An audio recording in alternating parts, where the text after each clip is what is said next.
The debate hall was electric, a sea of flashing cameras, reporters huddled in anticipation, and the faint hum of muffled conversations. It was a showdown. On one side, Mike Pompeo, the former Secretary of State, a man whose career had been built on navigating controversy and cutting down opponents with sharp, calculated jabs. He was in his element, cool, confident, a seasoned political warrior who'd weathered countless storms without so much as a scratch. His expression was unreadable, but behind those steely eyes, there was arrogance, the kind that comes with knowing you've been untouchable for so long. On the other side, Kamala Harris. Calm, composed, and resolute. No stranger to pressure, she had faced unimaginable challenges on her journey, from breaking barriers in a system stacked against her, to confronting the toughest critics with grace and poise. But tonight was different. Tonight was about more than just politics. It was about truth. The moderator called for the next question, and the air in the room seemed to shift. Pompeo leaned forward, a smirk playing at the corner of his lips.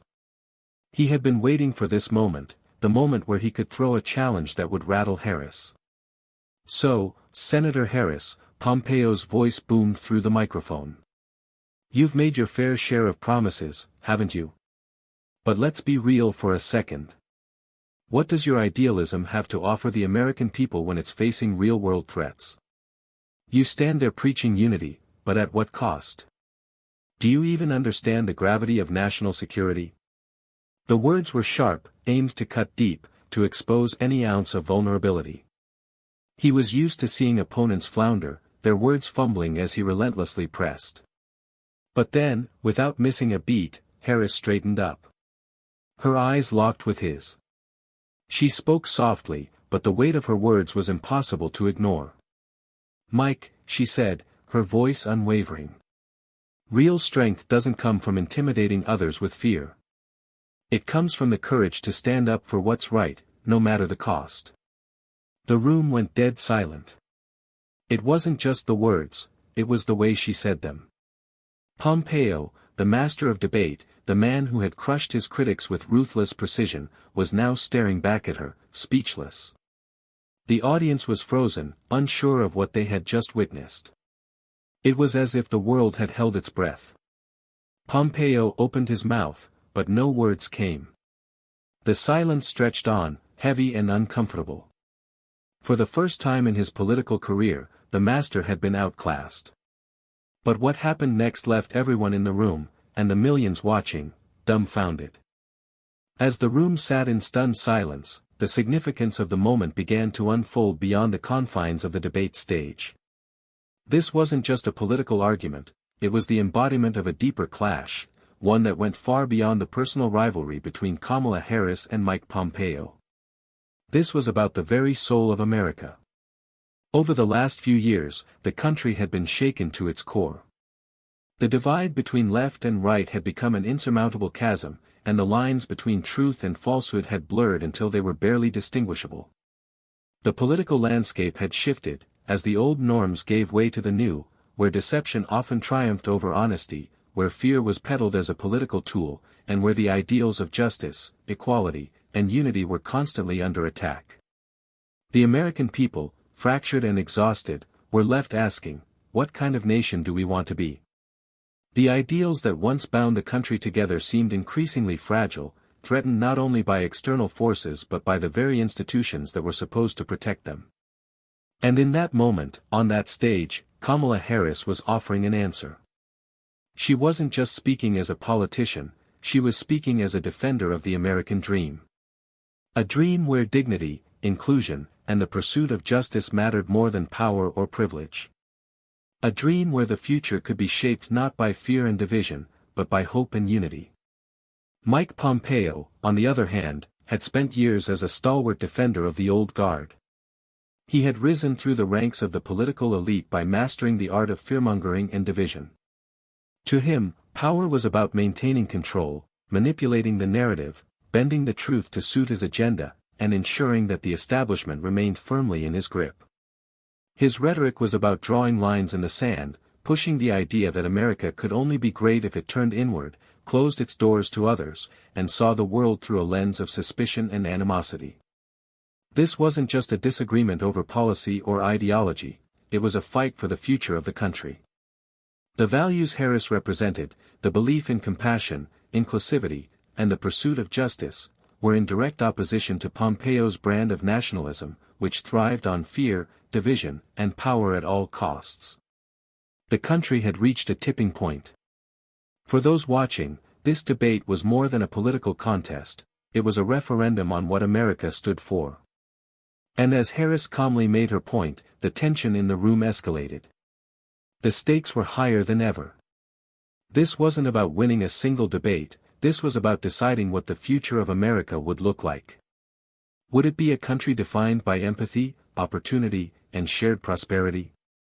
Or would it succumb to the dark forces of division and fear? For Pompeo, this moment was supposed to be a victory. He had prepared for it, armed with his usual arsenal of scorn and bravado. But now, facing a Kamala Harris who was unyielding in her convictions, it was clear that the tables were turning. And the audience, the millions watching at home, the voters whose futures would be shaped by this moment, began to sense the gravity of it all. Every word exchanged, every glance shared, felt like it would determine the course of history. It was no longer just about politics, it was about the values that would define the next chapter of America. But what happened next would change the way America viewed both of them, and everyone watching would feel the shockwaves. The clash wasn't over. In fact, it had only just begun.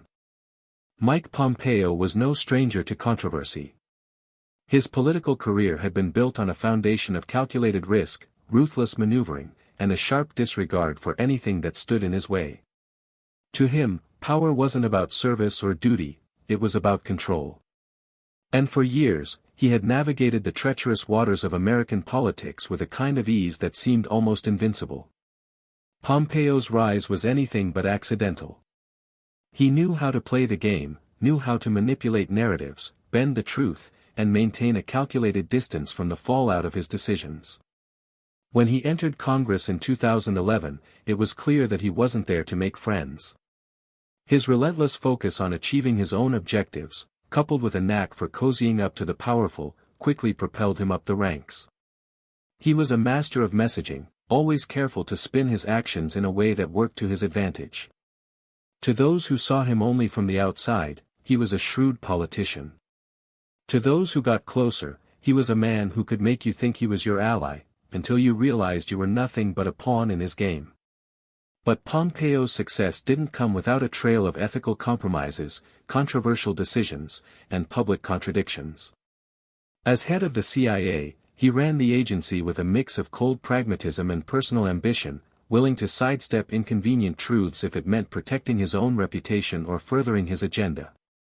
His role in pushing the narrative of WMDs in Iraq, his support for controversial surveillance programs, and his unwavering loyalty to a political administration that was increasingly seen as morally bankrupt had already earned him a reputation among critics as someone willing to do whatever it took to secure power. In 2018, when Pompeo was appointed Secretary of State, many viewed it as the final confirmation of his status as one of the most dangerous figures in American politics. He was the embodiment of everything that had gone wrong in Washington, the willingness to sacrifice truth and integrity in the pursuit of personal and political power. Pompeo's actions in this position were no less controversial. His complicity in the Trump administration's foreign policy decisions, from the handling of the Saudi Arabia crisis to the disastrous exit from Syria, only reinforced his image as a man who put loyalty to power above the best interests of the nation. What made Pompeo so dangerous wasn't just his ability to spin a narrative, it was his ability to escape accountability. Time and time again, his mistakes were brushed aside, his misdeeds downplayed, and his failures redefined as successes by his loyal followers. He knew how to manipulate the media, sidestep scandal, and dismiss critics with condescension. To Pompeo, the rules were for everyone else. He was untouchable. He had learned early on that the key to survival in politics was not humility, but the ability to withstand criticism by showing no sign of weakness. He had mastered the art of the smear campaign, deflecting blame, and always spinning the story back in his favor. His opponents, no matter how righteous, were dismissed as naive or idealistic. He used fear to maintain control, fear of global threats, fear of an uncertain future, and sold the American people the idea that only he could protect them from the dangers outside. But despite all his success, there was a darker side to Pompeo's arrogance. His dismissiveness toward opposition, the way he belittled anyone who dared to challenge him, created a growing resentment among those who saw through his smokescreen. His long history of defending indefensible actions, brushing aside scandals, and portraying himself as an infallible leader was beginning to wear thin. The public, and even some within his own party, were starting to question whether his bravado was truly the sign of strength, or the mask of a man terrified of being exposed for what he really was. Yet, through it all, Pompeo had remained calm. He had weathered every storm, always emerging unscathed. He had no fear of losing, no fear of being found out. He was untouchable, at least, that's what he thought. The moment in the debate with Kamala Harris was the first sign that the carefully constructed empire he had built was starting to show cracks. For years, he had crafted his image, impeccable, unshakable, in control. But in that brief exchange, something shifted.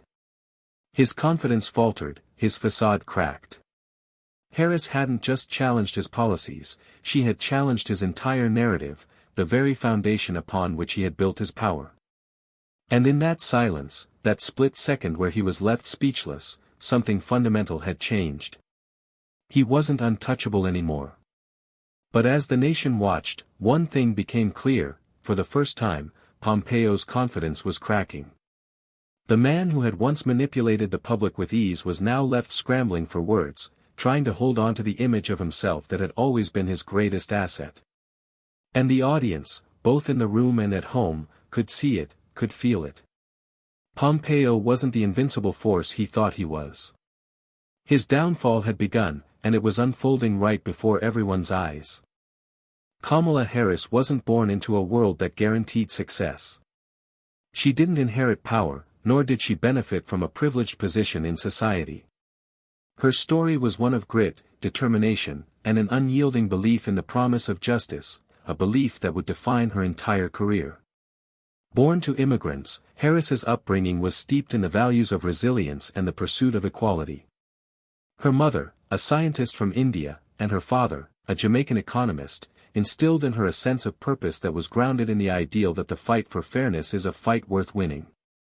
From a young age, Harris understood what it meant to stand up against adversity, to push back against a world that would often try to silence you, and to speak out for those whose voices were overlooked. Her parents taught her to never shrink in the face of injustice. The lessons came in the form of words, but also through action: her mother's fierce commitment to breaking barriers in a field dominated by men, her father's passionate discussions about systemic inequality. They weren't just teaching Kamala what it meant to be a person of integrity, they were showing her how to navigate the world as someone who could fight for others, even when the odds seemed insurmountable. As Harris entered the political arena, she carried these lessons with her. But she quickly realized that breaking into the system wasn't going to be as simple as it seemed. The political landscape was a battleground of its own, a place where ambition and power played by different rules. For a woman, for a person of color, the challenges were even greater. She was often told she didn't belong, or worse, that her voice didn't matter. Her very presence in spaces where decisions were made was, to some, an affront. But Harris didn't shy away. She leaned into the fight, using every setback as fuel for the fire that drove her forward. She was relentless, not just in her ambitions, but in her commitment to truth. Her career as a prosecutor gave her the chance to advocate for justice, to stand up for victims, and to dismantle systems that perpetuated inequality. As district attorney of San Francisco, she fought for the rights of those who were most vulnerable, taking on powerful forces and delivering on promises that many had thought impossible. She didn't just prosecute criminals, she prosecuted the systems that enabled criminal behavior in the first place. Her work was far from easy. She faced immense criticism, especially from those who saw her as an outsider, as someone who didn't fit the mold. There were times when she was asked to soften her stance, to compromise, to accept the status quo. But Harris wasn't someone who bent to pressure, especially not when it came to the principles she held dear. She pushed back against the system, calling out injustices even when it meant standing alone. And each time she did, she gained more strength and clarity about what mattered most, standing firm in her convictions, no matter how loud the opposition became. By the time she ran for U.S. Senate in 2016, Harris had already proven herself as a force to be reckoned with. Her rise to the Senate was nothing short of historic, but it was also a reflection of the deep foundation she had built. She didn't arrive in Washington, D.C., to play games. She arrived to be a voice for the voiceless, to challenge the powers that be, and to make the government work for the people it was meant to serve. Every decision she made, every step she took, was grounded in the values of fairness, justice, and the truth that she believed could heal the divisions in the country. Yet, despite all her accomplishments, Harris's presence in politics was never embraced by everyone. Her political opponents, often from the most powerful factions, fought against her every step of the way. They mocked her stance on reform, they downplayed her abilities, and they tried to undermine her at every turn. But for Harris, this was just another part of the battle. She had faced obstacles far greater than these before. She had faced sexism, racism, and the doubts of those who thought she should know her place. Each moment of resistance had only reaffirmed her commitment to the cause. She was not here to play small. She was here to challenge the very systems that perpetuated inequality. Her success in rising above these challenges was rooted in something that Pompeo, no matter how hard he tried, could never understand: humility. Harris's ability to stay grounded, to never forget where she came from or who she was fighting for, gave her the clarity and resolve to navigate the darkest moments of her career. While Pompeo believed that power was a weapon to be wielded and manipulated, Harris saw power as a responsibility, a means to serve those who had been left behind. And that responsibility guided her when she entered the national stage, when she began to face the likes of Pompeo, men who had come to see themselves as untouchable, as the natural leaders of this country. But Harris knew something they didn't. She knew that real leadership wasn't about maintaining control at any cost, it was about leading with integrity, staying true to one's values, and always remembering the people you were meant to serve. Kamala Harris wasn't just prepared for this moment. She had been preparing for it her entire life. The obstacles she had faced, the battles she had fought, had all led her to this exact point. And while Pompeo might have thought he could steamroll her with his arrogance and dismissiveness, he was about to learn a hard lesson: Kamala Harris wasn't just a politician. She was a woman on a mission to restore justice, fairness, and truth to the heart of American politics. Little did Pompeo know, Kamala Harris had been preparing for this moment her entire career, and what she would say next would leave him scrambling for answers. The air in the room grew heavier with each passing second. The tension was palpable, thick enough to cut through. Kamala Harris sat tall, her calm demeanor almost a direct challenge to the rising storm in Mike Pompeo. He had been rattled earlier, but now, he was determined to regain control. He leaned forward, his fingers tapping the desk in a sharp rhythm, a signal of growing agitation. "You really think the country wants to hear your idealistic platitudes about unity, don't you, Senator Harris?" Pompeo's voice rang out, more forceful this time. "This isn't a fantasy land where we can just hold hands and sing Kumbaya. The real world is about tough decisions, about protecting our borders, about securing our national interests. What you're offering is a fairy tale, and it won't survive in the harsh reality of global politics." The words hit with a force that was meant to rattle her, to make her question her approach. Pompeo's tone was venomous now, sardonic, dismissive. He was attempting to drag her into his narrative, to paint her as naive, as someone unprepared for the rough edges of the world. But Kamala Harris remained unmoved. She took a slow breath, her hands clasped neatly in front of her. She was steady, unwavering. She wasn't there to shout back, she was there to dismantle his arguments, piece by piece, with calm, surgical precision. "Mike," she said, her voice cutting through the tension like a blade. "What you're describing isn't strength. It's fear. Fear of change, fear of progress, and fear of what an America united looks like. Her eyes locked on his, unwavering. You're afraid of the very ideals that make this country great. You've spent your entire career playing into division, whether it's on the global stage or right here at home. Pompeo recoiled slightly. There it was again, the truth, cutting deeper than any insult. She wasn't just attacking his policies, she was exposing his entire worldview. But Pompeo was quick to recover. His smirk returned, albeit tighter, more forced. You want to talk about fear, Senator Harris, he retorted, his voice rising. You want to talk about division? Let's talk about the real threats we face, terrorism, rogue states, hostile foreign actors. While you sit here talking about unity and compromise, our enemies aren't waiting around for us to catch up with your division. They're exploiting every weakness, and you're too busy dreaming to see it. The audience could feel the heat between them now. Pompeo was fighting harder, pulling every card from his well-worn deck, scaring, posturing, manipulating. It was clear he had nothing left to offer except fear. He was losing control, and the harder he pushed, the more it became evident. But Kamala Harris didn't flinch. Her response was deliberate, fact-based, and clear. Mike, she said again, with an air of quiet authority. The only real weakness this country has is its unwillingness to stand firm on what's right. You're right, there are real threats out there. But let me remind you of something. She paused, letting the weight of her words settle in. Real strength is about recognizing that we don't need to destroy to protect. We don't need to incite fear to stay safe. In fact, it's our ability to build partnerships, to lead with diplomacy and justice, that has kept us strong for over 200 years. Her words hung in the air, a stark contrast to the fiery rhetoric Pompeo was throwing around.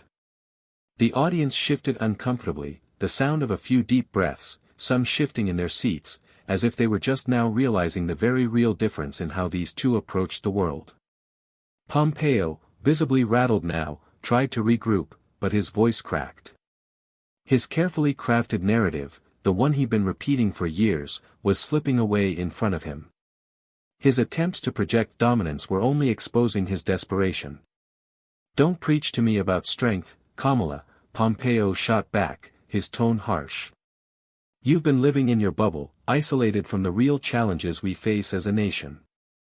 You don't understand the weight of the decisions we have to make, the lives that are on the line. Your vision. It's a luxury, a fantasy.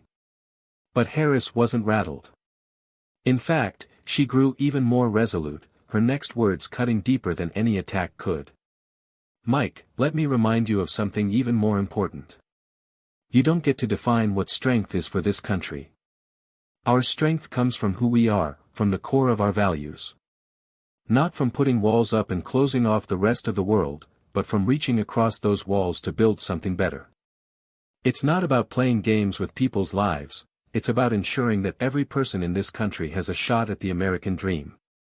The tension in the room was now unbearable. Harris's words were sharp and deliberate, and for the first time in the debate, Pompeo's facade was starting to crumble. His hands, once poised on the table with confidence, now trembled slightly. His eyes darted nervously, as though trying to find a way to turn the tide. But it was too late. The crowd could sense it. Pompeo had been reduced to frantic, empty gestures. His rhetoric was running out of steam, his attacks falling flat against Harris's unwavering composure and crystal-clear convictions. Every word he spoke now seemed like a last-ditch effort to salvage a battle he was losing. As Pompeo grew increasingly agitated, Kamala Harris poised herself for a counterattack that would leave him speechless. She wasn't just about to win this debate, she was about to expose the core of his failure, something he could never recover from. The tension in the debate hall reached its peak. Mike Pompeo was visibly unraveling, his attacks growing more frantic with every word. Kamala Harris, on the other hand, remained the picture of composure. Her unwavering confidence, her calm demeanor, and her precise command of the facts were now her weapons, an arsenal against Pompeo's bluster and fear-mongering. Pompeo had made the fatal mistake of underestimating her. He had expected to crush her with his well-worn playbook, scare the audience with threats, paint her as naive, and assert that only his brand of strength could protect the nation. But Kamala Harris wasn't playing that game. She had waited for the right moment to strike, to expose Pompeo for what he truly was, a man of contradictions, someone who spoke of strength but whose actions betrayed him at every turn. Pompeo's voice rang out again, this time more forceful, desperate even. You can sit there and lecture me all you want, Senator Harris, but the facts speak for themselves. This world is a dangerous place, and your peaceful approach, is nothing but a fantasy. We need leaders who are ready to make the tough calls, who won't shy away from the hard decisions. He leaned forward, staring her down with that same, familiar smugness. The kind of smugness that said, I'm in control here. But Kamala Harris wasn't intimidated. She had seen this before, she had faced down men like Pompeo all her life, people who believed they were untouchable, that their power and their narrative were beyond reproach. But she wasn't backing down. She took a slow, deliberate breath and looked him straight in the eye. Mike, she began, her voice soft but sharp, you talk about strength, but all I hear is fear. You hide behind the rhetoric of toughness, but let me remind you, strength isn't about threatening others. Strength is about standing firm in your values, even when it's hard. Strength is about having the courage to look at the truth, no matter how uncomfortable it makes you. The room went quiet, all attention focused on her. Harris wasn't just making an argument, she was making a statement. A statement that would reverberate far beyond this debate. Let me remind you, Mike, she continued, her voice steady, when you were Secretary of State, you promised to put America first, to defend our interests at any cost.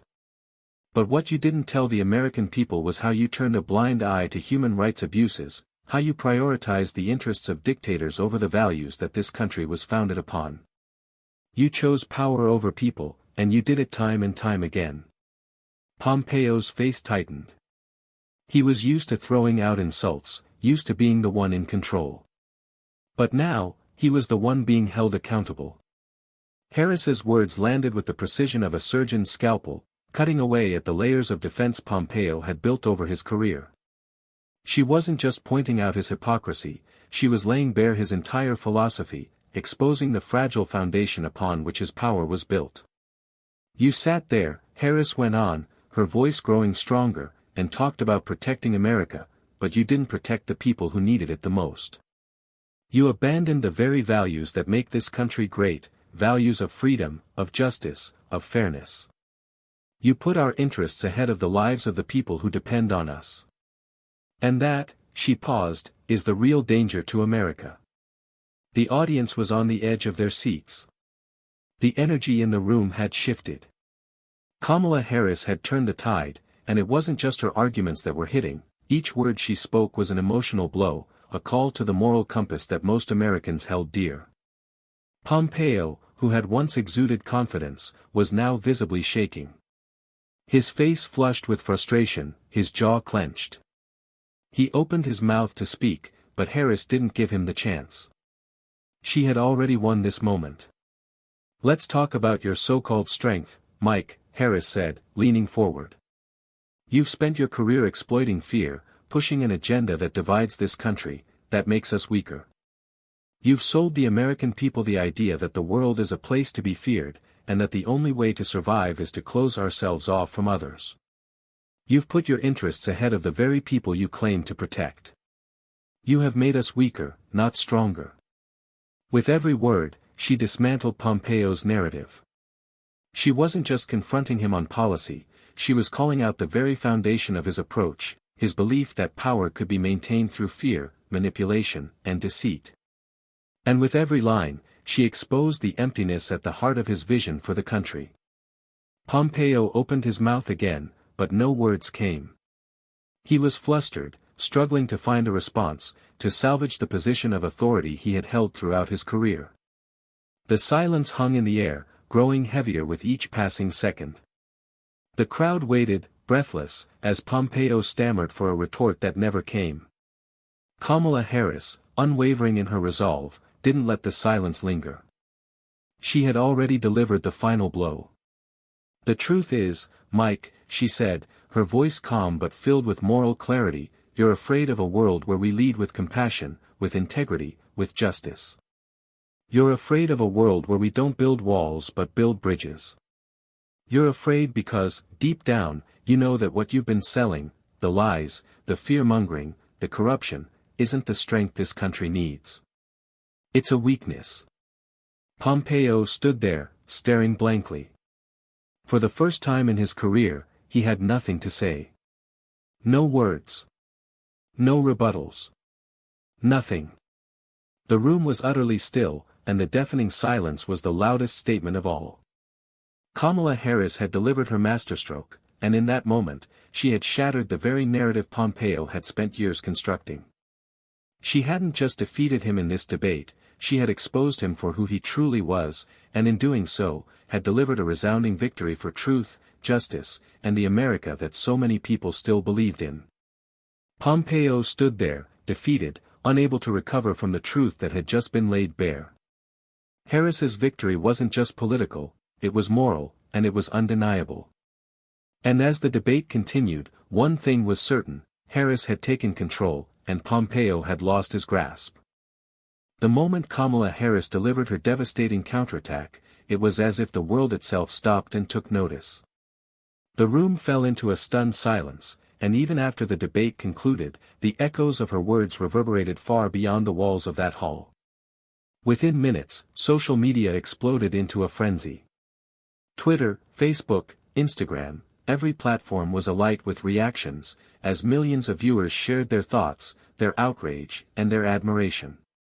The hashtag Harris wins began trending almost immediately, flooding timelines with praise, memes, and sound bites of her now infamous mic drop moment. Political pundits, once skeptical of Harris's ability to stand up to the seasoned Pompeo, now saw her in a new light. "She's not just a politician, she's a force," tweeted one prominent political analyst. Pompeo thought he could play the same game, but he couldn't keep up. Harris showed him what real leadership looks like. The victory was resonating with a vast swath of the population, especially those who had long felt sidelined by a political system that seemed to favor the powerful over the people. Immigrants, women, and people of color, who had long watched their voices be dismissed, found inspiration in Harris's poise and her unwavering commitment to justice. They saw in her a reflection of their own struggles, the quiet resilience it took to survive in a world that often didn't want to hear their truth. The responses came in a wave, news outlets scrambled to cover the fallout. CNN's coverage was dominated by the debate's aftermath, with pundits and political experts weighing in on what was being called a game-changing moment. "This is more than just a win for Harris," said one commentator. "This is a moment in history. We are witnessing the reshaping of the political landscape." Across the political spectrum, the reactions were split. Supporters of Harris flooded the internet with messages of solidarity and admiration. "Finally, someone who isn't afraid to call out the hypocrisy of the establishment," one tweet read. "Kamala is exactly the kind of leader we need." Others pointed out how her calm and measured response contrasted sharply with the aggression and fear-mongering often used in politics, particularly from figures like Pompeo. "This is how we need to lead, with clarity, with truth, with dignity," another supporter wrote. But it wasn't just Harris's supporters who were vocal. The fallout from Pompeo's defeat was swift and harsh.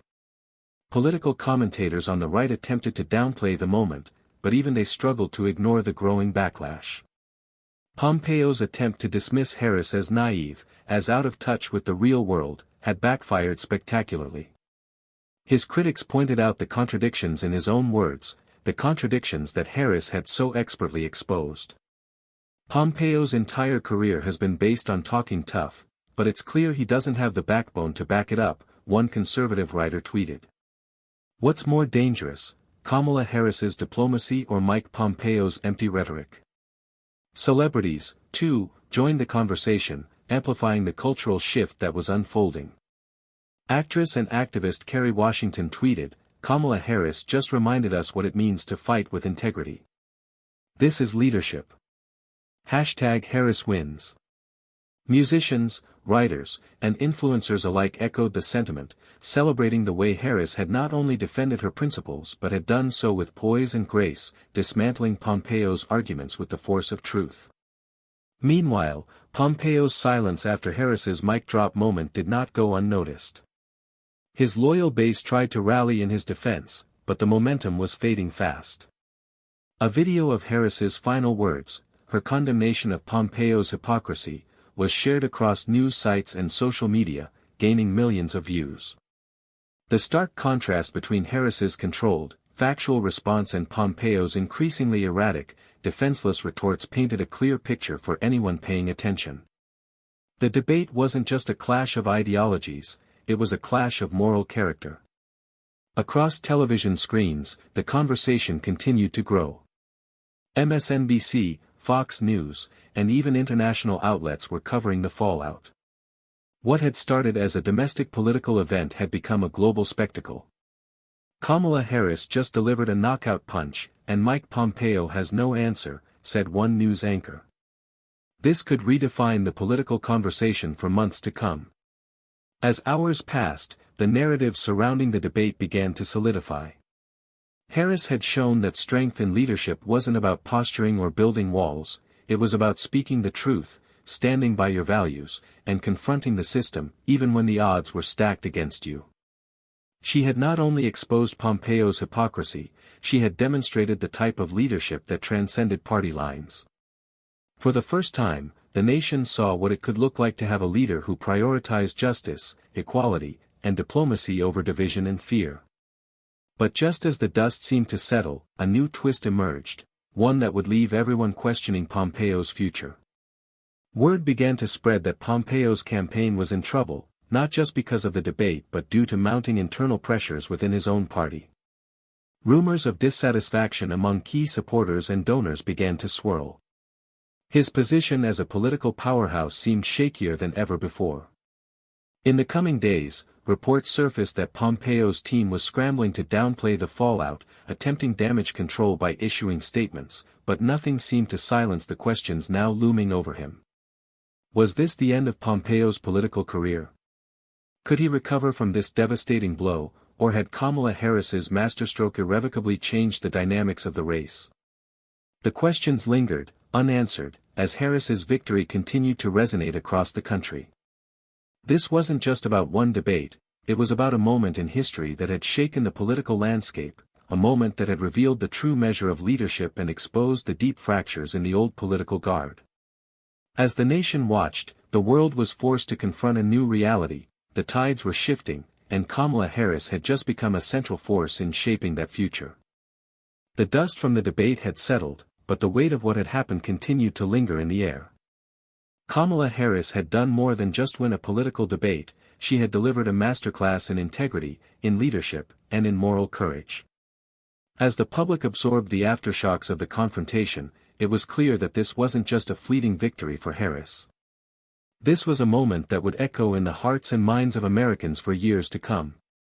In the days following the debate, Harris's name was everywhere. Headlines praised her for her poise and composure, but it wasn't just her ability to speak that had made an impact, it was her unwavering commitment to the truth. In a world where fear and division were so often used as tools of power, Harris had proven that there was another way, the way of dignity, of respect, of fighting for what was right even when it's not the easy path. For Kamala Harris, the moment was never about defeating Mike Pompeo, it was about demonstrating what real leadership looked like. She had reframed the debate from a political battle to a battle for the soul of the nation. In a time when so many politicians relied on fear, manipulation, and divisiveness to win support, Harris had shown the world that strength came not from tearing others down, but from building others up. Strength came from truth, from standing firm in your values, and from serving the people with honor. Her calm, steady response to Pompeo's attacks was more than just a strategic counter, it was a reminder of the power of integrity. Harris had faced down every form of political attack, from smears to misrepresentations, and had risen above it all. But rather than relying on the same tactics of fear and division that Pompeo used, she had stood as a beacon of what America could be if it returned to its founding ideals, a country that welcomed diversity, that valued justice over personal gain, and that believed in the power of truth above all else. And in that moment, Harris's words rang true not just in the debate hall, but across the entire nation. From the halls of Washington to the living rooms of everyday Americans, her message was heard loud and clear. Truth matters. Integrity matters. And when the world feels divided and broken, it's those values that hold the power to unite us and push us forward. The response from the American people was overwhelming. People who had once questioned Harris's ability to rise to the challenge now saw her in a new light. Her victory wasn't just a political win, it was a moral triumph. It was a sign that the country still had the capacity for leaders who could put truth above power, who could stand up for justice and fairness in a world that often seemed to reward corruption and dishonesty. Supporters flooded social media with messages of solidarity and inspiration. Kamala Harris showed us what it means to fight with honor, one tweet read. She didn't just win, she reminded us that leadership is about doing what's right, even when it's hard. Another post reflected the sentiment of many, this is what real leadership looks like. This is what we need more of. But it wasn't just her supporters who were moved. Even those who had long been skeptical of Harris's approach found themselves reconsidering their views. The respect she earned wasn't just from political allies, it was from anyone who recognized the power of integrity and strength. The debate had transcended party lines and had become something bigger, a conversation about the kind of country Americans wanted to live in. And through it all, Kamala Harris had proven something else, that you didn't have to compromise your values to succeed. She had shown the world that moral victories were not only possible, but they could be the most powerful force of all. In an era where cynicism and partisanship often clouded the political landscape, Harris had restored faith in the idea that truth and justice could lead the way forward. Her victory wasn't just a turning point in a political race, it was a victory for anyone who had ever felt unheard, for anyone who had ever been told they didn't belong. Harris had given them a voice, a reminder that standing up for what's right wasn't just a noble endeavor, it was the only way to make real change in the world. The final moments of the debate had been a microcosm of everything Harris stood for, unwavering confidence in the face of adversity, an unrelenting commitment to truth, and a refusal to be intimidated by those who would try to manipulate the system for their own gain. She hadn't just beaten Pompeo in a debate, she had exposed the heart of his argument as hollow, as deceptive, and as ultimately weak.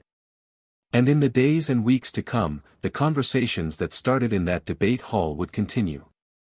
People would look back at that moment, remembering how Harris stood strong, how she pushed back against the narrative of fear and division, and how she showed the world that the power of truth, of living in alignment with your values, could bring down the most powerful walls. As she looked ahead to what was next, Kamala Harris knew one thing for sure, this battle was far from over.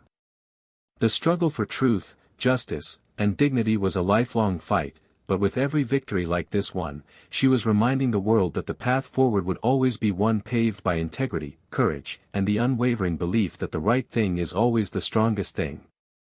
Her words had resonated in that moment, but they would continue to echo for generations to come. As we look back on this defining moment, one thing is clear, Kamala Harris didn't just win a debate, she won a victory for truth, justice, and integrity.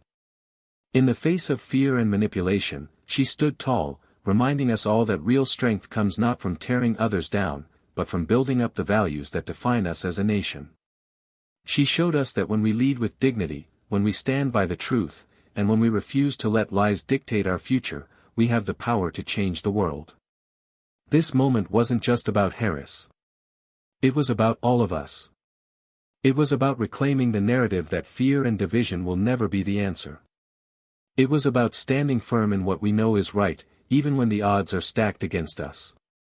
This is the kind of leadership we deserve, leadership that prioritizes the people, that fights for justice, and that never backs down from doing what's morally right.